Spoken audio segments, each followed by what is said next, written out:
So Michael Knowles was featured on Jubilee's Surrounded series, where he went head-to-head with 25 LGBTQIA+ activists. And of course, he brought up the issue of transgenderism and trans ideology, as he has a now infamous quote about transgenderism. And he actually went head-to-head with 3 trans individuals, one of whom we recognize on this channel. So I figured no better day than today to react to Michael Knowles going head-to-head with these individuals. So let's. Hey there, you girls, boys, and non-binaries out there. One of the reasons I created this channel is to respond to videos like this. Videos of people on the right who make arguments that seem reasonable, but when you get down to the core, it's just a patina over good old-fashioned bigotry. This creator, I actually subscribed to this creator. Her name is Amala. I'm gonna call it Amala.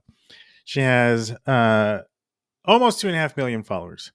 She used to be on the left, and so she's one of these creators who used to be on the left, had a reverse wake up. She reverse woke up, and now she's on the right. I think she would describe herself as center right. I think she's low key far right. And one of the reasons why I subscribe to her is because I personally don't want to be in an echo chamber. I want to hear other ideas of people who think differently than I do, believe differently. And some are easier to take than others. And so she's one of these creators who she's not as egregiously bigoted as the Daily Wire in terms of how she responds to people, in terms of how she talks about the topics that she talks about. She invites civil dialogue on her channel, which I think, I appreciate. I was gonna say she seems nice, but again, she says bigoted things in a nice way. So I don't know if that really counts as seeming nice. But in this particular video she's doing a response video to these popular surround videos that Jubilee does. Jubilee is this popular YouTube channel where they take 25 people who are on one side of a topic and put them up against one person who's on the other side. In this case, it's Michael Knowles, infamous Daily Wire co-founder, co-creator, and he made this comment about eradicating transgenderism. And so they surrounded him with 25 people in the LGBTQ community. And so she's responding to the section of that video where he confronts 3 trans women. And I wanted to address some of the things that they talk about in this video. 1, this whole bathroom issue, and 2, this idea of transgenderism just being an ideology. And kind of show you how Amala's take on it is, again, a person who comes across as reasonable. And she says things almost like she's trying to create the reality or create a reality that the argument that Michael Knowles gives is reasonable. And these 3 trans women that he met with are just way out of their field. When you break it down, he doesn't know what the fuck he's talking about. He's not saying anything that's actually reasonable. And so I'm wondering, is she not listening, or she's just saying that knowing that her followers are just going to believe whatever she says? So the first thing we're going to jump to is this discussion about bathroom laws. And this is one of the things that really gets me about this particular aspect of transphobes when they talk about whether or not a trans woman should be allowed to use a women's bathroom. I mean, so in many cases, you have self-identified trans people who have not undergone medical transitioning, and they just sure as shit look like a man right in front of you. So what the woman is asking Michael Knowles is, if you have this law saying that trans women can't use women's bathroom, she is asking, how are you going to know that the person trying to enter the bathroom is a trans woman? And he is saying, oh, you can tell. And he lists all these different ways you can tell. And then Amala here starts to talk about the ways in which you can tell. in other cases, you have people who are on their way to transitioning or somewhere in that process, and they still look like men and are identifiable. In this person's case, I can identify that you're a trans individual by your voice. And if I probe further and ask you, are you a trans identifying individual, you'd probably confirm that for me, as it is an important part of your identity. So 9 times out of 10, we can clock it. Now, of course, there are going to be trans individuals who have gone so far into their medical transition that you probably can't tell whether or not they're a woman or a man. And they'll go into a bathroom, they'll do their business in the woman's bathroom. And in many cases, maybe you would hope they wouldn't even go to a male bathroom because of how much they look like a woman. There's always going to be gray area within ideology and within legislation when we put forth new rules as to how we are to associate with one another and how we are to behave with one another within a society. However, if I see a 6'4" bearded man who's done no effort whatsoever to transition and he's trying to go into the women's bathroom, I think we can go, hold up a second, you're in fact not a woman, go to your designated area. But what if you see someone that looks like the women who are on this show? What if you see a woman who is cis, but looks very masculine? There are women like that. I was watching a show the other day. I won't say who it was, but there was a woman on that show who I know is a cisgender woman. But in this particular show, I looked at her and I thought it was a trans woman because she had more masculine features. But I know for a fact that she's a cis woman. What if that happens? And here's the issue that neither Amala, again, I'm not sure how to pronounce her name, or Michael Knowles actually address, which is how are you practically going to follow through in this law? Are you going to have a full-time security guard in front of women's bathrooms being the genital police to make sure you really have what's going on down there? What if you're a post-op trans person? Then if you don't have what's going on down there, are they going to check your birth certificate? Practically, how are you going to make this law happen? And that's what they never address. That's what they never answer. And a law like this actually makes it more dangerous for cis women because now you're going to force cis women to have to prove to somebody that they are actually cis and not trans. And if you see a trans woman and you realize she's a trans woman and she's using a woman's bathroom and she's not bothering anybody, she's just doing her own thing, what are you going to do then? You're going to follow her to her car and write down her license plate number. You're going to follow her home and then report her. Again, how is this going to be enacted? They don't give an answer to that. And I think that's the issue that I take with this particular aspect is they act like it's, like she says, there are going to be gray areas. Okay, how do you deal with those gray areas?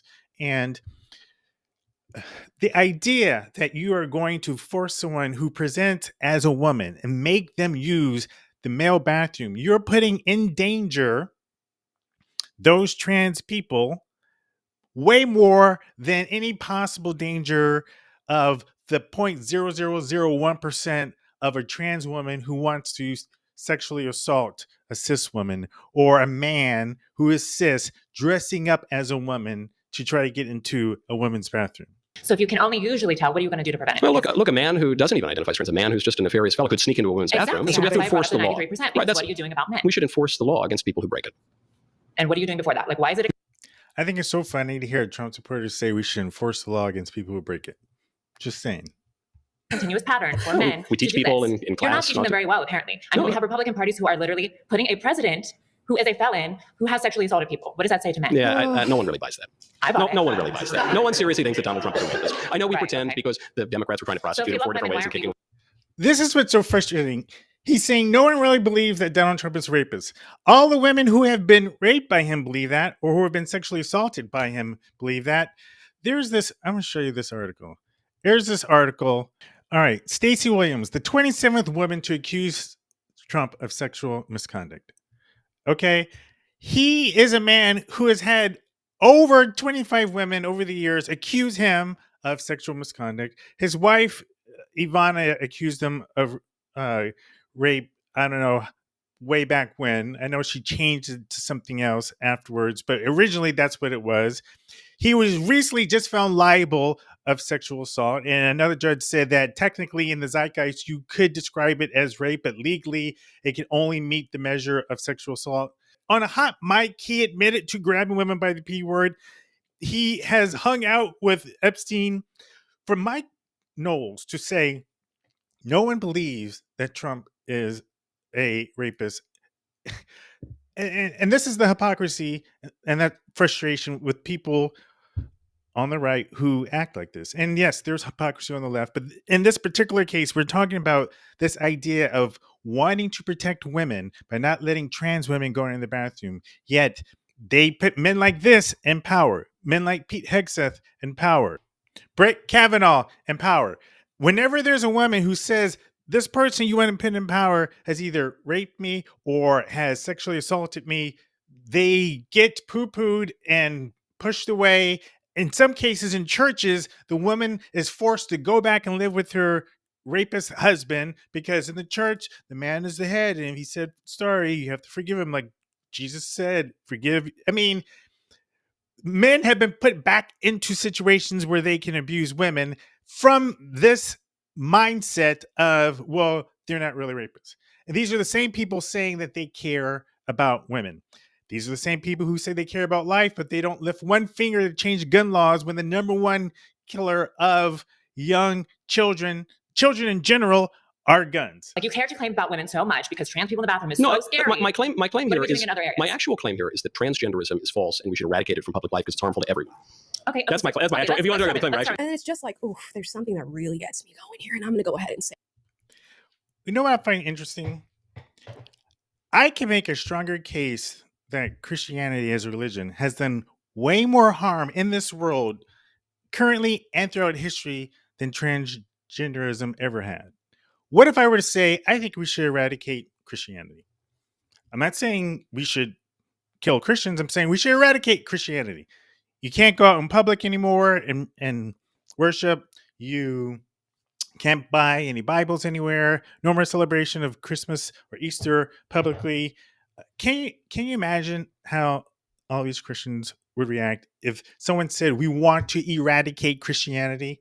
When you can prove that Christianity has caused and continues to cause a lot of harm, admittedly, it does some good too, but the harm it causes is enough where you could say, I think we should eradicate it.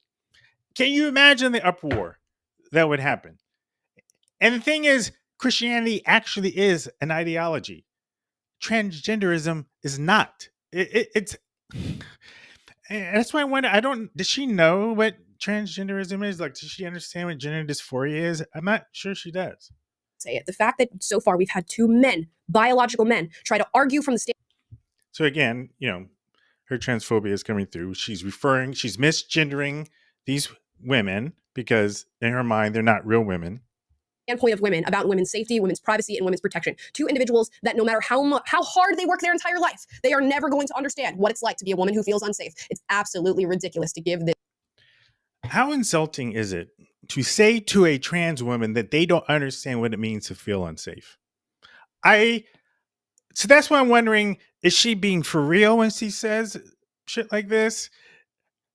I understand it's a different type of unsafe feeling, but to say to a trans woman, anyone in the LGBTQ community, but especially a trans woman, that they don't know what it's like to feel unsafe is patently ridiculous.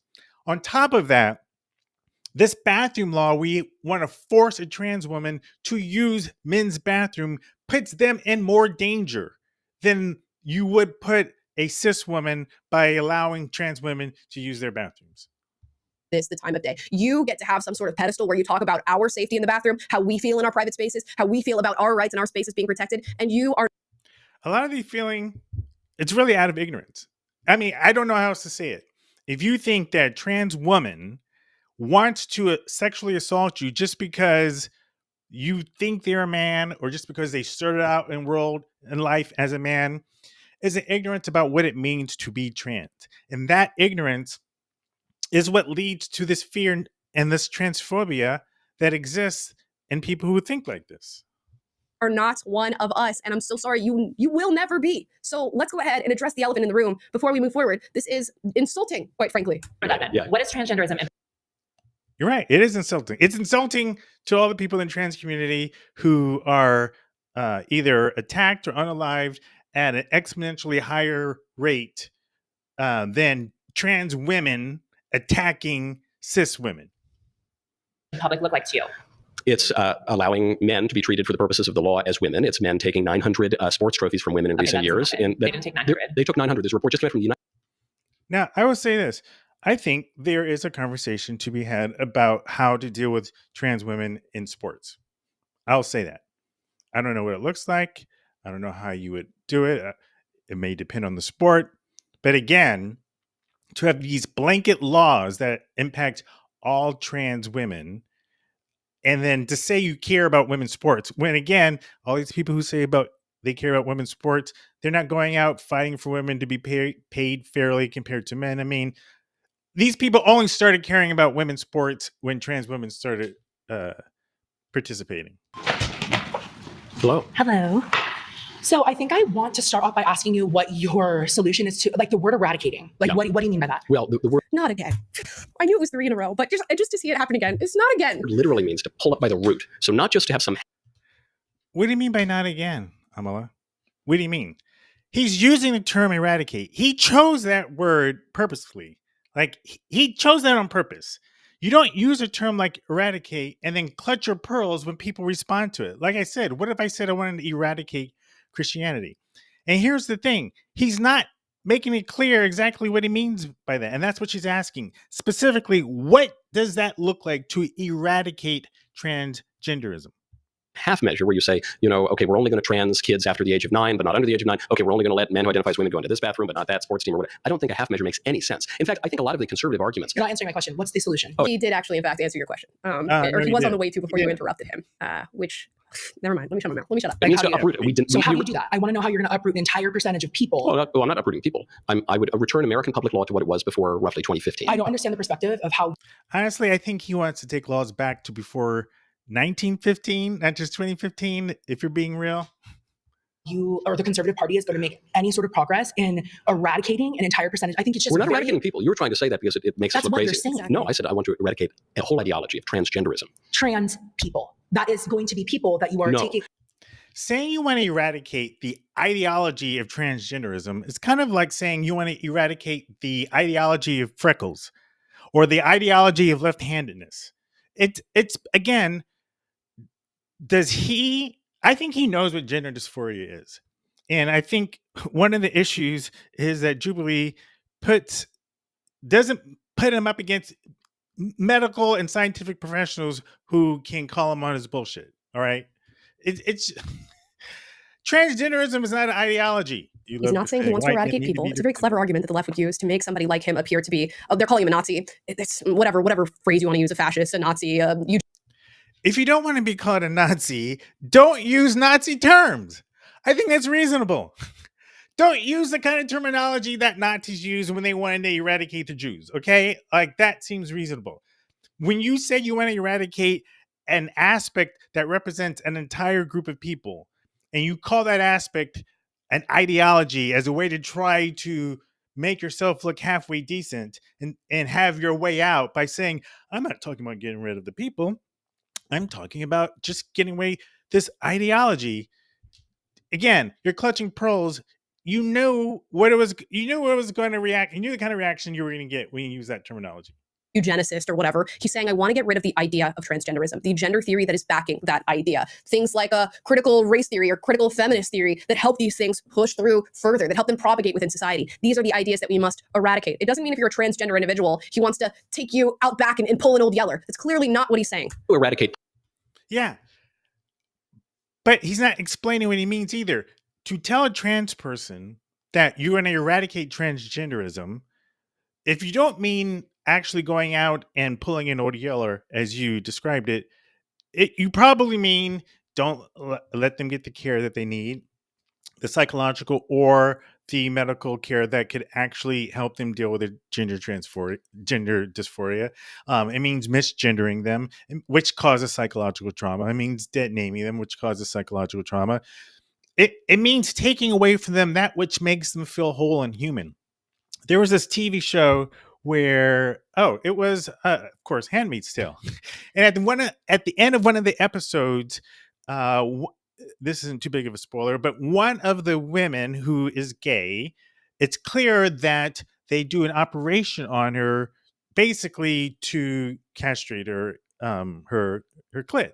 And so it's obvious the impact that has on a person if that aspect of you is cut off. And so, yeah, you're taking away a person's a form of a person's humanity to say that they can't be what they were wholly meant to be, or what they feel, what makes them feel whole as a person. It's like telling a man you're going to castrate them, and so you're not killing them.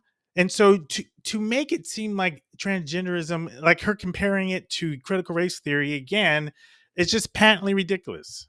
Poverty. That doesn't mean I want to kill all the poor people. I'm not saying, quite the I'm opposite, not saying right? that you want to kill. I'm asking you what your plan, like what in the best case scenario, how are you going to get people Yeah. to stop being trans? I think we're going to tell boys that they're not girls. so we're that going to they're tell boys that they're not girls, and Yeah. they're going to listen. Yeah, basically. Really? Yeah, that's what we've done for most of Because history. How do you even watch this and not just? So that's his solution. He's just going to tell boys can't be girls. That's his solution to gender dysphoria. You're just going to tell them we're going to stick our head in the sand and pretend boys can't be girls. Bravo, Michael. That's brilliant. Happened to me, and I can promise you to God that I didn't listen. Yeah, well, because we live at a time that is affirming the transgender delusion. But if we lived at a more sensible time, probably would listen. And you But might have we're had some. not. And I think we should just return to a more sensible kind of politics. What is yours? You're not giving a solution on how you would even be capable of Yeah, I doing think I am. I think we kick the fellas out of the boys' bathroom. We kick the You're transgender not. teaching out of schools. We just enforce the law as it was before 2015. There was It's a not that law. hard. Again, I think he wants to go back to 1915. He keeps saying 2015. I think he because that was before women had the right to vote. That's when black people had their place. That's when gay people had their place. All these isms had their place back in 1915.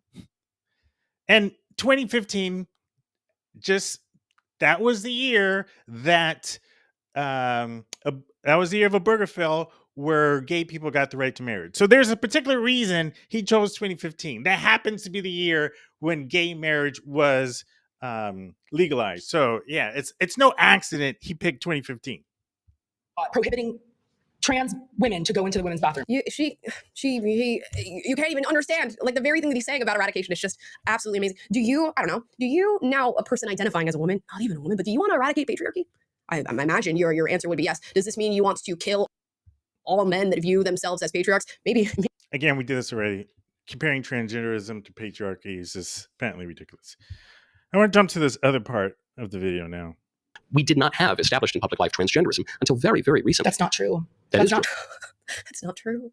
You can't argue with people who are not willing to meet you where you're at and agree on what the facts are of the topic that you are discussing. Let's look at some facts, shall we? He's saying transgenderism hasn't been in the public life. Only in the past few years has this been something that's been in the public. Really? Let's look at the facts. Okay, Amala, let's look at the facts. All right, this is a clip from The Love Boat, one of the most popular television shows in the early 80s. This is from 1982, 43 years ago. Oh, wait a minute. Rachel Johnson, I'll bet you're Ray's sister, right?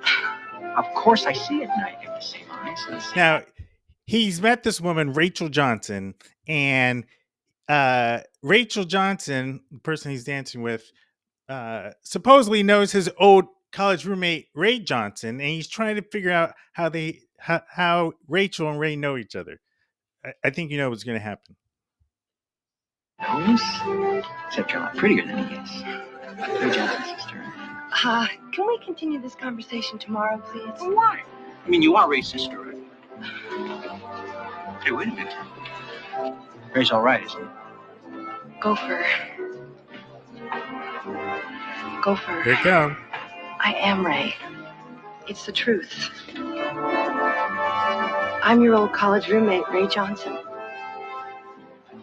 Bum, bum, bum. That's a TV show 43 years ago dealing with a trans woman character and how Gopher deals with him. And Gopher deals with it in a really cool way. He talks to the captain. There's a part where the captain is apparently transphobic and saying, well, those weird people. The same and this is what person. Gopher says. You know. However, excuse me, sir, what do you mean by these kinds of people? You know. Different. What do you mean by different? She is the same person. Oh, come on, Gopher, really? She is. Except that she probably has more guts than both you and I combined. I mean, do you have any idea what she probably had to go through before she even reached the decision she did? The strings of doctors and the tests that you have to take, and who knows Again, one of the most popular television shows in the early 80s. But let's not stop there. Oh, well, I'm moving on up. Jeffersons, again, very popular television show. This is from 1977, 48 years ago. To be best friends, right?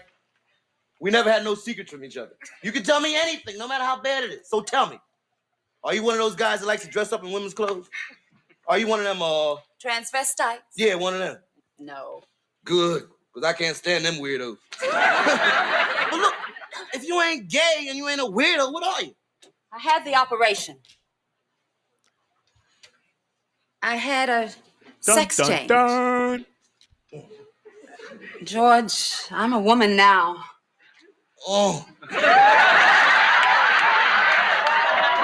Again, The Jeffersons, one of the most popular television shows in America at the time. But we don't have to stop there. Also from 1977, Soap, again, one of the most popular sitcoms on television, starring Billy Crystal. Throughout, I think, much of the series, he was gay, but now he realized that he's actually trans. You mean? And in this particular episode, he's confronting his mother about the sex change operation he wants to get. A sex change operation? Mm-hmm. I spoke to Dr. Fletcher today. He's not really great about at what I'm passing. going to tell people, Jody.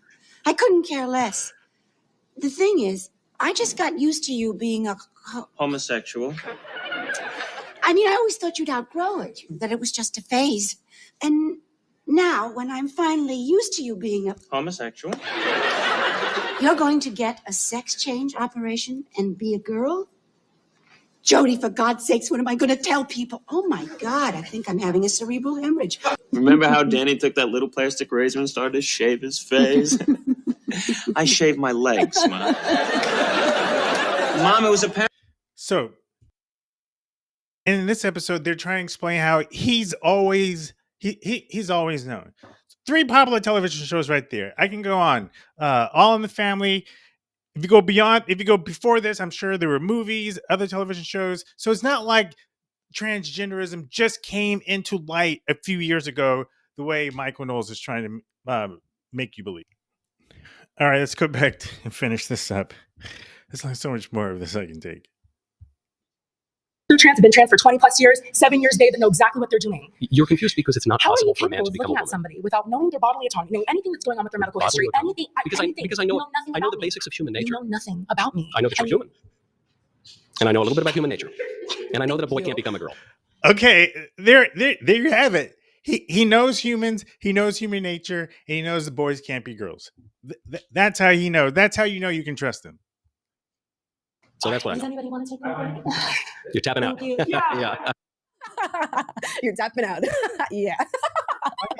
Does anybody want to take my seat? Which is what you do. You retreat when you don't have an argument that's to be made in this. And you were so, like, just in every single way, shape, or form, you were called out and brought to task over all the arguments that you wanted to make. And here's the thing, and I've just found this to be the case in my time being a leftist and, in my time now outside of that camp and being on the center right. I'm pretty sure she's far right. But again, she says center right. I believe her. You have to be well versed as somebody on the right in every single argument that somebody on the left is going to make, every single way in which they're going to call you a Nazi, eugenicist, racist, sexist. They do not have to be well versed in your arguments at all, which is why these people get just slammed every single time. I'm sorry, none of those people were slammed. He didn't answer any of the questions with any kind of one question. He addressed the whole sports thing. He had some facts. Other than that, he sounded like an idiot.